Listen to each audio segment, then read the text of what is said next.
Hello everyone, welcome back to line science academies online platform. आज जब अपने session में डिस्कस करने वाले हैं वो आपकी मॉडर्न इंडियन हिस्ट्री। पिछले कुछ सेशंस में हमने आपकी इंडियन एंशियंट हिस्ट्री और मेडिवल हिस्ट्री कवर करी थी। उसी को कंटिन्यू करते हुए अब हम मॉडर्न इंडियन हिस्ट्री में आ गए हैं। चलिए शुरू करते हैं आज का session. Wish you all a very good luck. इस सेशन में आपके 30 क्वेश्चंस का सेट है और आपको वैसे ही पार्टिसिपेशन करना है जैसे आप हमेशा से करते हैं। जैसे क्वेश्चन स्क्रीन पे आएगा वीडियो को पॉज करना है, आंसर टाइप करना है, वापस आके आंसर चेक करना है और by the end of the video अपना फाइनल स्कोर टाइप करना है। कितने से करे, कितने गलत हुए, सब कुछ। चलिए शुरू करते हैं। Wish you all a very good luck. First question is with reference to Simon commission's recommendation which among of the following statement is correct? It recommended the replacement of diarchy with a responsible government in the provinces. It proposed the setting up of interprovincial council under the Home Department. It suggested the abolition of bicameral legislature at the center. It recommended the creation of Indian Police Service with a provision for increased pay and allowances for British recruits as compared to the Indian recruits. So video को pause करें, अपना answer comment section में type करें। देखते हैं इसका answer क्या होगा। इसका आंसर होगा आपका ए, विच मीन्स आपका पहला स्टेटमेंट सही है। ये बोलते हैं कि आपका साइमन कमीशन की रिकमेंडेशन के बारे में बताना है। पहले और स्टेटमेंट देख लेते हैं। Propose setting up of inter provincial council under home department, ये आपका गलत है। इस तरीके की कोई बात उसमें नहीं करी गई है। Abolition of bicameral legislature centre, नहीं, यहाँ पे प्रोविंसेस से रिलेटेड बात करी गई थी कि आपका किस तरीके से आपका प्रोविंशियल गवर्नमेंट को फोकस करा जाए। सॉरी। फिर creation of Indian police service, नहीं, इसके अंदर ऐसी कोई भी बात नहीं करी गई है। पहला बिल्कुल ठीक हो जाता है। Replacement of dyarchy with the responsible government in the provinces. Dyarchy जब हम देखते हैं, हम 1919 का मॉन्टेक चांस फॉर रिफॉर्म देखते हैं तो वहाँ पे हमें एक सिस्टम दिखाई देता है रिजर्व्ड सब्जेक्ट्स और ट्रांसफर सब्जेक्ट्स का। रिजर्व सब्जेक्ट जो आपके ब्रिटिशर्स के कंट्रोल में रहते थे, जो आपके गवर्नर जनरल के अंडर पे होंगे, ओके, और ट्रांसफर सब्जेक्ट जो आपकी असेंबली लेजिस्लेचर के अंदर होते थे, जिसमें आपके इंडियंस भी पार्ट होते थे। जो साइमन कमीशन था, इन्होंने कहा था कि डायरकी को प्रोविंसेस से हटा के उसमें रिस्पॉन्सिबल गवर्नमेंट हम लेके आए। ठीक, यहाँ पे यही आपका एक्सप्लेन किया गया। आप इसको एक बार पॉज करके पढ़ सकते हैं। नेक्स्ट क्वेश्चन देखते हैं। 4 resolution will pass the famous Calcutta session of Indian national Congress in 1906. The question of either retention और of rejection of these 4 province resolutions became the cause of split in Congress at the next Congress session held in Surat in 1907. Which among of the following was not of those resolutions? Annulment of partition of Bengal, boycott, national education, स्वदेशी। 2010 का question है। देखते हैं इसका answer क्या होगा। इसका answer होगा आपका A, annulment of partition of Bengal. आप देख सकते हैं कि आपका 1905 में आपका पार्टीशन ऑफ बंगाल अनाउंस हो चुका है कर्जन के थ्रू। अब यहाँ पे आपको जो लोगों में आपको विद्रोह देखने को मिल रहा है, तो इसी उसमें आपका जो इंडियन नेशनल कांग्रेस उसका 1906 में एक सेशन हो रहा है जो आपका कलकत्ता में हो रहा है, जिसमें दादा भाई नारोजी जिसके आपके अध्यक्ष थे। इसी सेशन में आपके 4 रेजोल्यूशन पास किए गए थे और which became the cause of split in Congress in the next session, जो कि इसके बाद फिर 1907 में आपका सूरत सेशन हो रहा है। वहाँ पे जो आपके मॉडरेट्स और एक्सट्रीमिस्ट के बीच में आपका स्प्लिट हुआ है। वन ऑफ द रीज़न आपके इन रेजोल्यूशंस को भी माना जाता है। इनमें से कौन रेजोल्यूशन में नहीं था?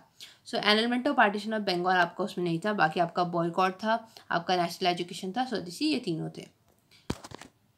Next question. After Quit India movement, C. Rajagopalachari issued a pamphlet entitled The Way Out.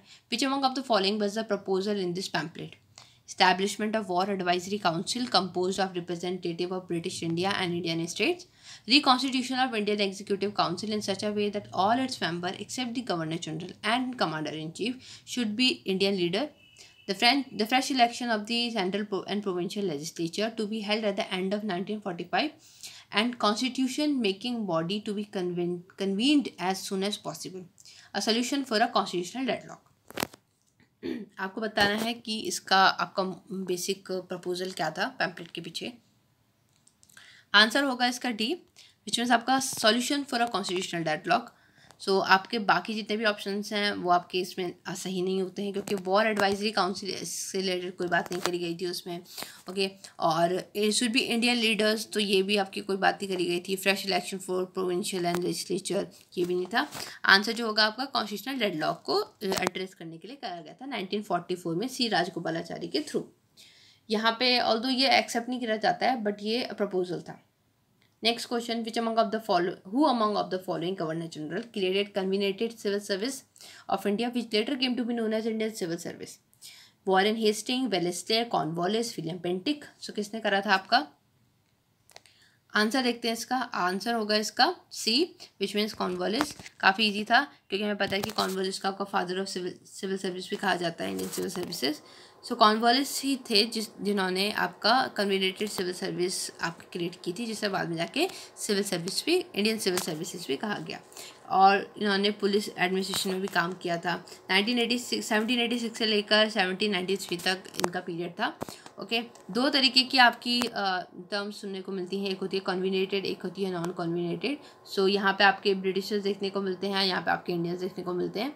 ठीक, नेक्स्ट क्वेश्चन की तरफ बढ़ते हैं। What was the immediate cause for the launch of Swadeshi movement? Partition of Bengal done by Lord Curzon, sentence of 18 month rigorous imprisonment imposed on Lokmanya Tilak, arrest and deportation of Lala Rajpat Rai and Ajit Singh, and passing of Punjab colonization bill, death sentence pronounced on Chapekar brothers. सो आपको correct statement cause बताना है। Immediate cause क्या था? देखिए immediate cause की बात कर रहे हैं हम। ओके, बाकी और कॉज भी हो सकते हैं, बट जिसने स्टार्ट करा मूवमेंट को। सो इसका आंसर होगा आपका A, partition of Bengal by Lord Curzon.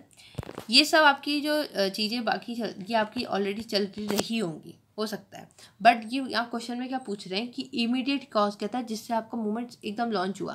तो जब आपका 1905 में आपका बंगाल का पार्टीशन अनाउंस करा जाता है इस बेस पे कि Bengal is too big to administer, which was not the actual reason. Basically वो कम्युनल बेस, रीजनल रिलीजन के बेस पे डिवाइड करना चाहते थे, बट उन्होंने जो ऑफिशियल रीज़न दिया था वो यही था कि बंगाल बहुत बड़ा है और इसको एडमिनिस्टर करने के लिए। इससे नाराज़ होके जो लीडर्स थे उन्होंने स्वदेशी मूवमेंट को लॉन्च किया। Next question, consider the following statement. Doctor Rajendra Prasad persuaded Mahatma Gandhi to come to Champaran to investigate the problems of peasants. Acharya J.B. Kripalani was one of the Mahatma Gandhi's colleague in his Champaran investigation. Which among of the following is slash are correct? One only, two only, both one and two, neither one or two.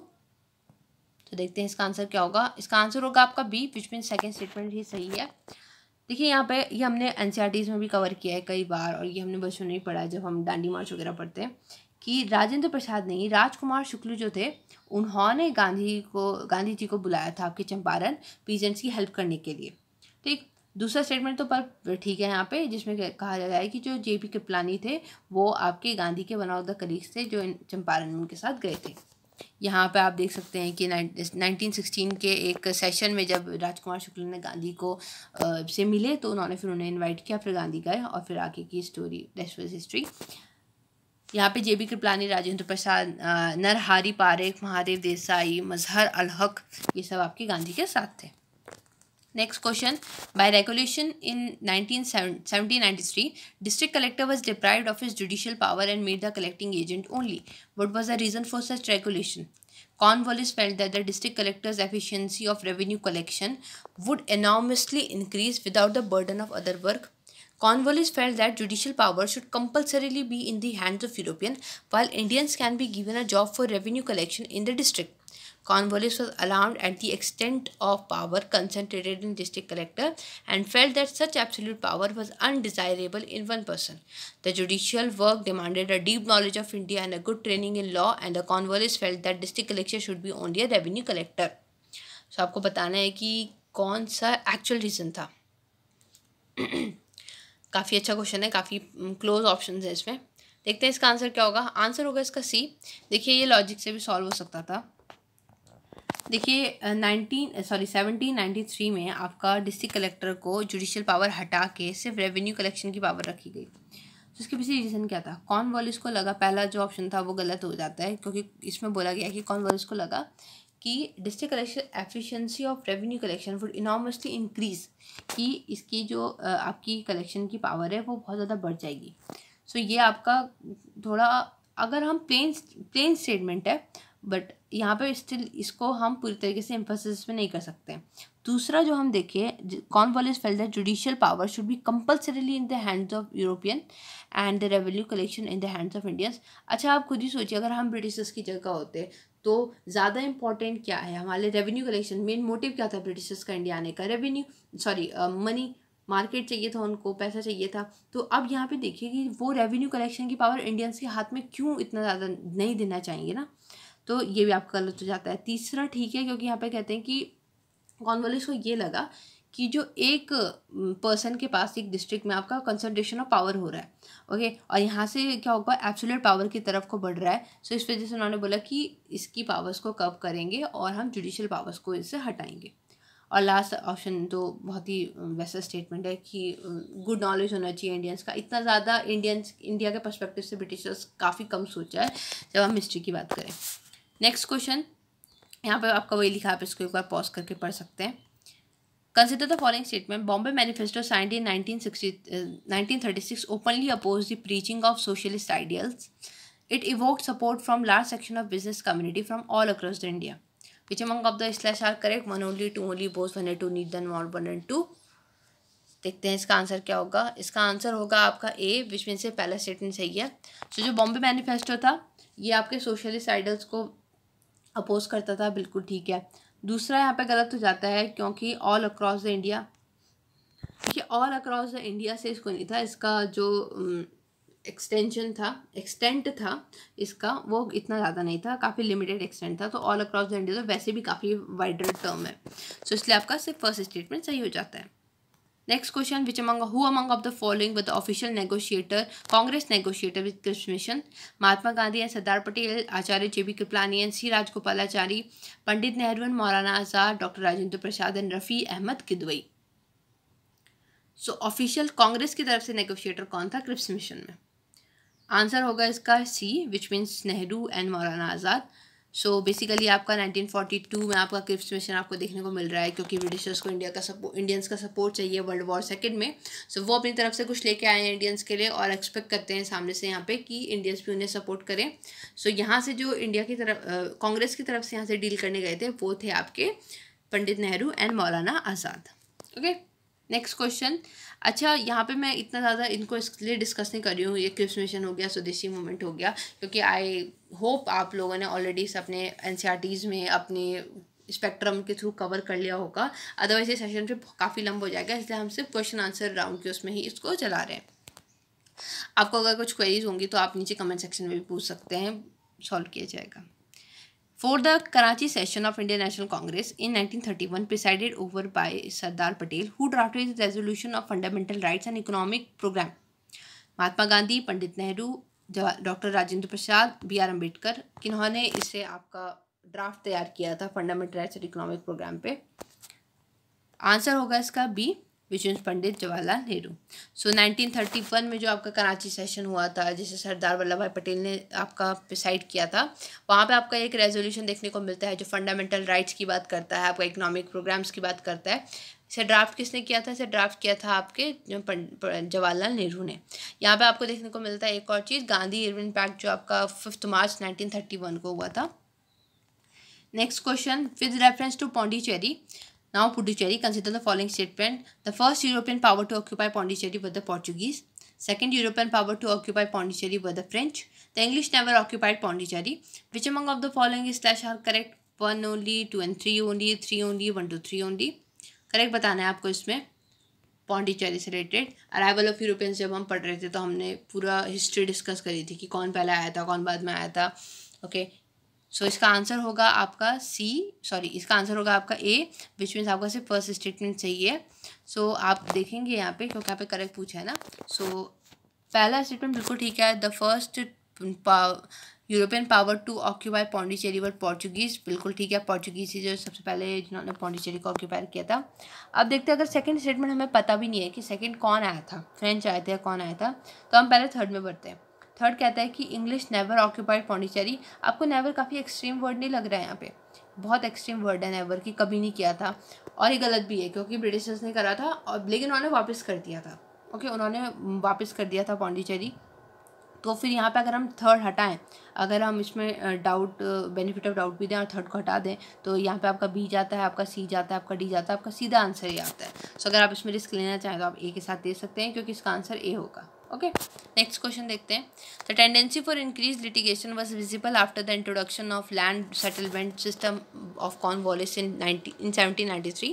The reason for this is normally traced to which among of the following provisions: making zamindars position stronger, vice versa rights, making East India Company a overlord of zamindars, making judicial system more efficient. None of the A, B and C above. सो आपको बताना है इसमें से क्या reason था जिस वजह से आपकी लिटिगेशंस का इंक्रीज़ देखा गया है जब कॉर्नवालिस ने आपके लैंड सेटलमेंट सिस्टम इंट्रोड्यूस किए. आंसर होगा इसका डी, विच इनमें से कोई रीज़न नहीं है क्योंकि काफ़ी अब्रप्ट से रीज़न है. देखिए, मेकिंग ज़मींदार पोजीशन स्ट्रॉन्गर, वो क्यों ज़मींदारों की पोजीशन को स्ट्रॉन्ग करना चाहेंगे. ओके. दूसरा, making east India company and Overlord of ज़मींदार, हमें कहीं दूर दूर तक जो उनके लैंड सेटलमेंट सिस्टम है उसमें ये देखने को नहीं मिलता है कि ये ओवरलॉर्ड बनना चाह रहे हैं ज़मींदारों के. हाँ, मतलब नॉट डायरेक्टली ओवरलॉर्ड बनना चाह रहे हैं. ओके. बाकी रूल तो कर ही रहे हैं. तीसरा भी गलत है, जुडिशल सिस्टम को एफिशिएंट बनाने के लिए इसका रिफॉर्म्स में इनका फोकस उसमें नहीं है. तो रीज़न क्या था? रीज़न ये था क्योंकि परमानेंट सेटलमेंट की वजह से आपके ज़मींदार को फॉर्मल लैंड ओनरशिप मिल रही थी, जिस वजह से आपके लिटिगेशंस काफ़ी देखने को मिल रहे थे. Okay. Next question, which among of the following is not true about the quit India movement of 1942? It was a non violent movement, it was led by Mahatma Gandhi, it was a spontaneous movement, it did not attract the labour class in general. So आपको incorrect बताना है, याद रखिएगा. इसका answer होगा आपका A, which means it was a non violent movement. So 1942 का period है, आपका क्विट इंडिया मूवमेंट लॉन्च हो चुका है. लॉन्च करा था गांधी ने, बट लॉन्च के कुछ टाइम के अंदर ही जो ब्रिटिशर्स ने क्या करा कि जितने भी इंपॉर्टेंट लीडर्स हैं सबको आपका अरेस्ट कर लिया था. ओके.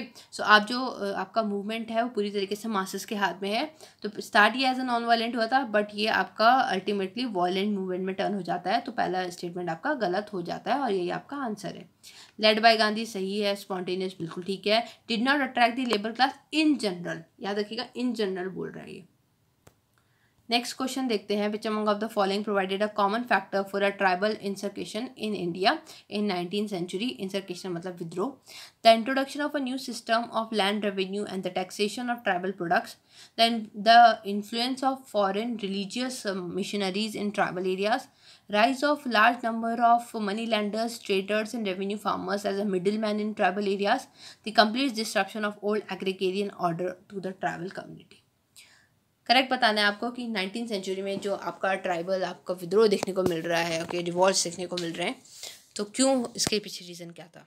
इसका आंसर होगा आपका D, which means complete disruption of old agrarian order of the tribal communities. So आपका पहला गलत हो जाता है क्योंकि introduction of new system of land revenue and taxation and tribal products नहीं. ट्राइबल प्रोडक्ट्स में ऊपर से ये देखिए ना, आप ट्राइबल प्रोडक्ट्स की बात कर रहे हैं, इतना ज़्यादा डीप नहीं गए थे ब्रिटिशर्स. दूसरा, influence of foreign religious missionaries in tribal नहीं, ये थोड़ा बात का पीरियड है.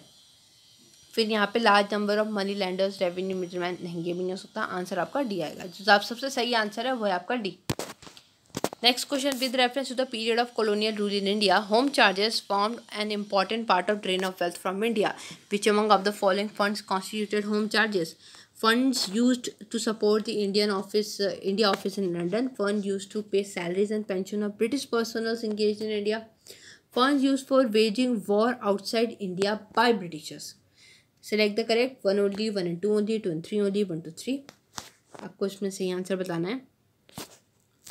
आंसर होगा इसका डी, 1 to 3. अच्छा, अब यहाँ पे ऐसे समझिए कि अगर हम ब्रिटिशर्स की जगह, अगर आप अब खुद को ब्रिटिशर्स की जगह पे रख के देखते हैं, सो अगर हमें होम चार्जेस आप इंडियंस से लेने, like period of home charges, ये बोल रहा है कि ये ड्रेन ऑफ वेल्थ का एक बहुत इंपॉर्टेंट रीज़न था. तो हम होम चार्जेस किस किस जगह पे लगाएंगे? तो हम जो हमारा जो ऑफिस होगा लंदन में, जो इंडियंस को सपोर्ट कर रहा हो, इंडिया से रिलेटेड होगा, हम उसका जितने भी एक्सपेंसेस हैं उन्हें करने के लिए होम चार्जेस लगाएंगे. दूसरा, हम जो भी सैलरीज़ हैं, ब्रिटिशर्स की जो सैलरीज़ हैं जो इंडिया में काम कर रहे हैं, हम उन्हें पे करने के लिए होम चार्जेस लगाएंगे इंडियंस पर. हम तीसरा क्या करेंगे, हम जितना भी वॉर लड़ेंगे इंडिया के बाहर, हम उसके लिए भी जो चार्जेस हैं वो इंडियंस के ऊपर लगाएंगे. सो अगर हम इसके पर्सपेक्टिव से भी देखते हैं तो आंसर आपका डी हो जाएगा. इन सब में आपका होम चार्जेस लगाते हैं. Next question, what was the reason for Mahatma Gandhi to organize a satyagraha on the behalf of peasants of Kheda? The administration didn't suspend the land revenue collection in spite of drought.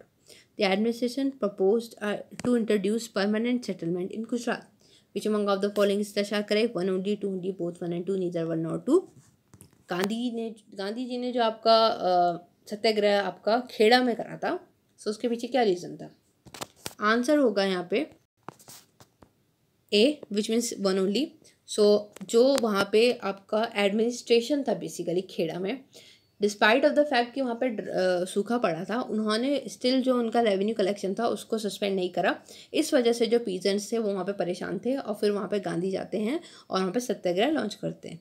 दूसरा गलत है, क्योंकि यहाँ पे land revenue system का ऐसा कुछ हमें देखने को नहीं मिलता है कि वहाँ पे land revenue system permanent settlement system introduce हुआ था तब जाके उन्होंने गांधी को बुलाया था. ये नहीं होगा. नेक्स्ट क्वेश्चन, यहाँ पे आप इसको यही देख सकते हैं, इसका ये आपका एक्सप्लेनेशन है कि 1918 में आपका वहाँ पे बहुत बड़ा सीवियर ड्राउट हुआ था. ओके, जिस वजह से जो पीजेंट्स थे वो अपना रेवेन्यू पे नहीं कर पा रहे थे और वो चाहते थे कि गवर्नमेंट इसे सस्पेंड करे, बट गवर्नमेंट ने नहीं करा, तो फिर उन्होंने गांधी जी को हेल्प के लिए बोला. Next question, what was the purpose with which sir William Wedderburn and V.S. Cain had set up the Indian Parliamentary Committee in 1893? To agitate for Indian political reforms in House of Commons, to campaign for the entry of Indians into the imperial judiciary, to facilitate a discussion on the India's independence in the British Parliament, to agitate for the entry of eminent Indians into the British Parliament. तो देखते हैं इसका answer क्या होगा. इसका answer होगा आपका A, to agitate for Indian political reforms in House of Common. थोड़ा आपको देखने को थोड़ा अलग सा साउंड कर रहा है, बट जो आपका 1893 में आपका जो इंडियन पार्लियामेंट्री कमेटी बनी थी उसका पर्पस यही था कि वो इंडियन पॉलिटिकल रिफॉर्म्स को दिखाए आपके हाउस ऑफ कॉमन्स में. बाकी to campaign to entry of Indians into the imperial judiciary, ये हो नहीं सकता. तीसरा जो था, to facilitate discussion of India's independence. देखिए आप 1893 का पीरियड है, इंडियाज़ इंडिपेंडेंस अभी आपको सुनने को नहीं मिलेगी है. Okay, to agitate entry of eminent Indians into the British parliament, नहीं, ये भी नहीं हो सकता. Next question, Mahatma Gandhi said that some of his deepest convictions were reflected in a book titled Unto This Last, and the book transformed his life. What was the message from the book that transformed Mahatma Gandhi? Uplifting the oppressed and poor is a moral responsibility of an educated man. The good of individual is contained in the good of all. The life of celibacy and spiritual pursuit are essential for a noble life. All the statements A, B, C are correct in this context. आप यहाँ पे एक और चीज़ बता सकते हैं कि unto this last, चलिए आप पहले इस क्वेश्चन को सॉल्व करते हैं. सो इसका आंसर होगा आपका डी, विच मीन्स ये सारे स्टेटमेंट आपके ऊपर के कॉन्टेक्स्ट में बिल्कुल ठीक है. सो जो यहाँ पे बोला गया है कि oppressed and poor is moral responsibility of educated man, ये भी इस कॉन्टेक्स्ट में ठीक है. Good individual is contain in good of all, ये भी ठीक है. Life of celibacy and spiritual pursuit are essential for a noble life, ये भी बिल्कुल ठीक है. नेक्स्ट क्वेश्चन देखते हैं. With reference to Indian freedom struggle, Usha Mehta is well known for running a secret Congress radio in the wake of Quit India movement, participating in the second round table conference, leading a contingent of Indian National Army, assisting in the formation of interim government under the Pandit Jawaharlal Nehru. आपको बताना है कि उषा मेहता इन सब में से किस चीज़ के लिए जानी जाती हैं. आंसर होगा इसका A, which means running the secret Congress radio in the wake of quit India movement. ये आपने सुना भी होगा कि जब आपके क्विट इंडिया मूवमेंट लॉन्च हुआ था, जैसे मैंने पहले भी डिस्कस किया था कि जैसे क्विट इंडिया मूवमेंट लॉन्च हुआ था तो जितने भी इंपॉर्टेंट लीडर्स थे सबको आपके जेल में डाल दिया गया था. ओके, सो अब क्या होगा कि अब जो आपका मूवमेंट है वो मासेस के हाथ में है, अब लोग उठ के आ रहे हैं. ओके, तो उसमें से एक ये भी थी जिन्होंने क्या किया, रेडियो के थ्रू आपका जो मूवमेंट है उसको आगे बढ़ाया. इस तरीके से और कई अलग अलग लोगों ने अपने अपने तरीक़ों से इसे आगे बढ़ाया. With reference to the period of Indian freedom struggle, which among of the following were recommended by the Nehru Report? Complete independence for India, joint electorate for reservation of seats for minorities, provision for fundamental rights for the poor, for the people of India in the Constitution. आपको correct बताना है. 1 only, 2 and 3 only, 1 and 3 only, 1, 2 and 3. सो आपको बताना है कि Nehru report किस बारे में बात कर रही थी. आंसर होगा इसका बी, विच मीन्स 2 and 3.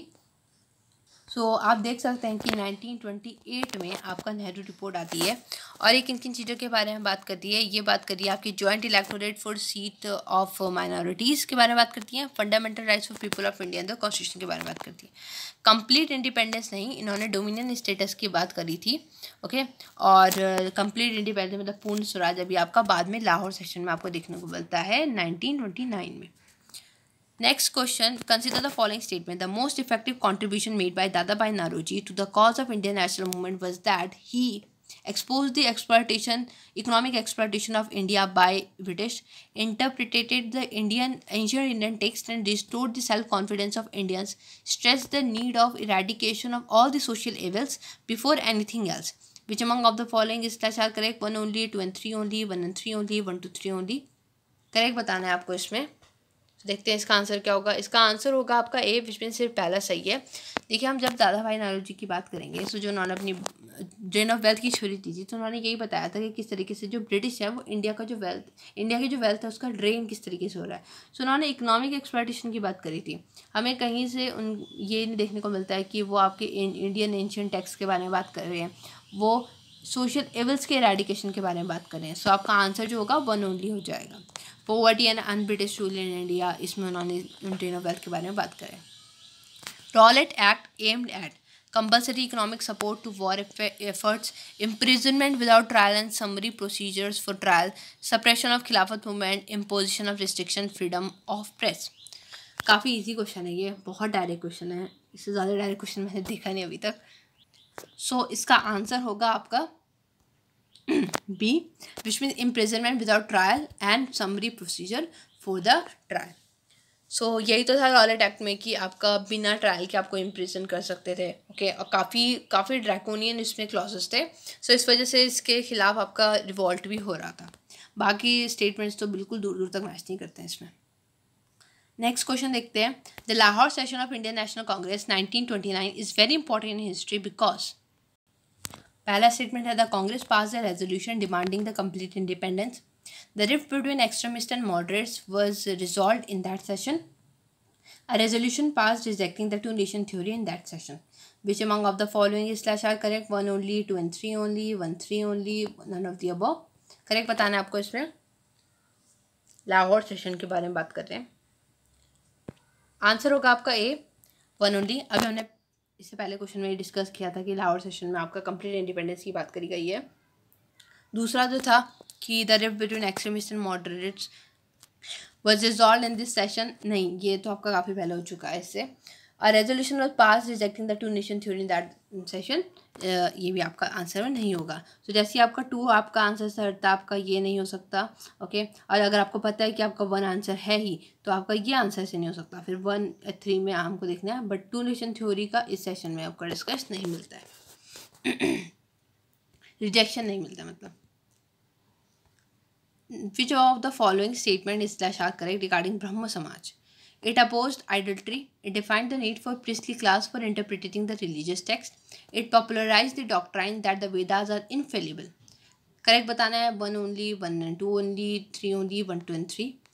अभी लास्ट क्लास में ही आपका ये डिस्कस हुआ था, सो आई गेस इसमें तो ज़्यादा सोचने वाला टाइम लगेगा नहीं। आंसर होगा इसका बी, विच मीन्स आपका 1 and 2 ओनली इसका आंसर होगा। सो आपका पहला स्टेटमेंट जो है जो कहते हैं कि अपोज आइडल्ट्री, बिल्कुल ठीक है। इन्होंने ये तो मूर्ति पूजा के खिलाफ बात करते हैं। It denied the need of priest, बिल्कुल ठीक, उन्होंने इस सब के बारे में बात नहीं करी। उन्होंने बोला कि प्रीस्टली जो क्लास है इसका डिनाई किया है। तीसरा popularise the doctrine of Vedas, नहीं ऐसा नहीं है, हमने देखा था कि नहीं है ऐसा। आप मुझे यहाँ पे कमेंट सेक्शन में बताइए, क्योंकि अभी हमने कल परसों की क्लास में डिस्कस किया है। सो ये आपको बिल्कुल पता होगा कि ब्रह्म समाज किसने स्टैब्लिश किया था, कब किया था, ओके। काफ़ी इजी क्वेश्चन है, मुझे पता है, बट इससे आप इसे बता सकते हैं। नेक्स्ट क्वेश्चन देखते हैं। Consider the following statement, assessment of land on the basis of nature of soil and quality of crop, use of mobile cannons in warfare, cultivation of tobacco and red chilies. Which among of the following words were introduced into India by English? 1 only, 1 and 2 only, 2 and 3 only, none of the above. So Britishers ने क्या क्या introduce किया था इसमें से? Answer होगा इसका D, which is इसमें से कुछ भी ऐसा नहीं है जो ब्रिटिशर्स लेके आए थे, पहले से था। सो assessment of land revenue on the basis of nature and soil, ये हमने जब हम पहले हम मेडिवल हिस्ट्री पढ़ रहे हैं, ओके। हम उससे पहले जब हम एंशिएंट भी पढ़ रहे थे, हम वहाँ पे देख रहे हैं किस तरीके से आपका लैंड का असेसमेंट भी देखा जा रहा है। है ना, रूलर्स ने किस तरीके से आपका रेवेन्यू कलेक्शन में इस तरीके की टेक्निक्स का यूज़ किया है। Mobile cannons in warfare Babur लेके आया था, ओके, इसलिए गलत हो जाता है। Cultivation of tobacco in chilli Portuguese लेके आ चुके हैं ऑलरेडी, ठीक। सो जब पोर्चुगीज़ लेके आ चुके हैं तो ब्रिटिशर्स कैसे लेके आएंगे? तो इसका आंसर होगा none of the above. Next question, the distribution of power between center and state in the Indian Constitution is based on the scheme provided in Morley Minto Reforms 19, Montague-Chelmsford Act of 1919, Government of India Act 1935, Indian Independence Act 1947। ये बोल रहे हैं जो Indian constitution में distribution of power है वो किसके base पे? इसका आंसर होगा आपका सी, गवर्नमेंट ऑफ इंडिया 1935। ये हमने पहले भी डिस्कस किया है कि आपको ऑल्दो डिस्ट्रीब्यूशन ऑफ पावर देखने को मिल रहा है पहले भी इसके, बट जो इंडियन कॉन्स्टिट्यूशन में लिया गया है तो काफ़ी हद तक जो चीज़ें 1935 के एक्ट से ही ले ली गई है। Next question, the Congress ministries resigned in the seven provinces in 1939 because Congress could not form ministries in the other 4 provinces. Emergence of left wing of Congress made the working of ministries impossible. There were widespread communal disturbance in their provinces. None of the above A, B, C are correct. इसका answer होगा आपका D, which means इनमें से कोई भी सही नहीं है, क्योंकि जो यहाँ पे आपका रिज़ाइन हुआ था वो इसलिए हुआ था क्योंकि ब्रिटिशर्स ने ये अनाउंस कर दिया था कि इंडियंस जो हैं जो वर्ल्ड वॉर सेकेंड में क्या कर रहे हैं, सपोर्ट कर रहे हैं ब्रिटिश की तरफ से, बिना इनसे पूछे, बिना इनसे डिस्कस किए, बिना कांग्रेस इंडियन से डिस्कस किए, उनके बिहाफ में ऑलरेडी अनाउंस हो चुका था। इसके रिवोल्ट में इन्होंने क्या करा, रिज़ाइन कर दिया। नेक्स्ट क्वेश्चन देखते हैं, which among of the following is slash are feature of government of India 1919, introduction of direct executive government of provinces, introduction of separate communal electorate for Muslims, devolution of legislative authority by the center to the provinces. Select the correct answer, 1 only, 2 and 3 only, 1 and 3 only, 1, 2 and 3। कौन सा इसमें सही होगा आपको बताना है। Answer होगा इसका सी, विच मीन्स 1 and 3 only। सो आपका डायर की इंट्रोड्यूस हुआ था, हमने ऑलरेडी कई बार डिस्कस किया है कि 1919 में आपका डायर के लेके आए थे ये। दूसरा सेपरेट कम्युनल इलेक्टोरेट नहीं, ये तो आपका 1909 मॉर्ले मिंटो रिफॉर्म्स में हो चुका है ऑलरेडी। तो जैसे ही आपका 2 हटता है, आपका बी नहीं होगा, आपका डी नहीं होगा, आप जो आंसर होगा 1 और ए और सी में से होगा। Devolution of legislative authority by central to the provinces, क्योंकि ये डायर के लेके आ रहे हैं प्रोविंस में, तो इस वजह से यहाँ पे क्या है, आपका लेजिस्लेटिव अथॉरिटी का डिवोल्यूशन हो रहा है आपका प्रोविंसेस की तरफ को, ठीक। Next question, during the freedom struggle the national social Congress was formed. What was the reason for its formation? Different social reform groups or organizations of Bengal region united to form a single body to discuss the issue of large interest and to prepare appropriate petitions representation to the government. Indian National Congress didn't want to include social reforms in its deliberation and decided to form a separate body for such purpose. Behramji Malwari and M.G. Ranade decided to bring together all the reform groups of the country under one organization. None of the statement A, B, C given are correct. So आपको इसके मोटो बताना है क्यों बना था ये। Answer होगा इसका डी, इसमें से कुछ भी सही नहीं है, ओके। और एम.जी. राणे जो थे उन्होंने नेशनल सोशल कांग्रेस बनाई थी, एंड ये आपकी कांग्रेस का एक ही सब पार्ट नहीं है, ये अलग से आपकी एक बॉडी बनी हुई है। नेक्स्ट क्वेश्चन देखते हैं, Mahatma Gandhi undertook fast unto death in 1932 mainly because round table conference failed to satisfy Indian political aspirations, Congress and Muslim League had difference of opinion, Ramsay MacDonald announces communal award. None of the statement A, B, C given above is correct in this context. Answer होगा इसका सी, क्योंकि यहाँ पे आपके जो Ramsay McDonald थे उन्होंने communal award announce कर दिए थे, ओके। सो इसके अपोज करते हुए गांधी ने आपका फास्ट एंड टू डेथ आपका अंडरटुक किया था 1932 में। फिर आपने देखा होगा कि अंबेडकर जाते हैं उनसे मिलने, फिर पूना पैक्ट होता है गांधी और अंबेडकर के बीच में, इस तरीके से होता है। लास्ट क्वेश्चन देखते हैं आज के सेशन का, with reference to ryotwari settlement consider the following statement, rent was paid directly by the peasant to the government, the government gave pattas to the rights, the land was surveyed and assessed before being taxed. Which among of the following slash are correct? 1 only, 1 and 2 only, 1, 2 and 3, but none of the above. Ryotwari के बारे में बात कर रहे हैं हम। इसका answer होगा आपका सी, विच मीन्स 1 2 3, ये तीनों स्टेटमेंट सही है। सो रेंट जो होता था वो डायरेक्टली पीजेंट गवर्नमेंट को पे करते थे। ओके, दूसरा यहाँ पे गवर्नमेंट के पट्टास टू राइट्स, पट्टा के उसमें दिए जाते थे आपको राइट्स को पट्टा दिए जाते थे। तीसरा जो लैंड का सर्वे और असेसमेंट किया जाता था टैक्स लगाने से पहले। जो रैयतवाड़ी था ये आपका सेटलमेंट था, ये रीडर मुंडो लेके आए थे आपके बॉम्बे और मद्रास प्रोविंसेस में। और फिर आपका यहाँ पे जो गवर्नमेंट जो टैक्स ले रही है वो डायरेक्ट आपके पीजेंट, रैयत यहाँ पे पीजेंट्स के लिए यूज़ करा जा रहा है वर्ड। ओके, सो यहाँ पे इस तरीके से ये सिस्टम चलता था। सो नेक्स्ट जो आपका इसका क्विज होगा, फिर हम 2013 के क्वेश्चन से स्टार्ट करेंगे। अभी हमने 2010 से 2012 कवर करे हैं। सो मिलते हैं नेक्स्ट सेशन में। Wish you all good luck for your score. अपना फाइनल स्कोर अच्छे से चेक कर लीजिएगा। Thank you so much, keep learning.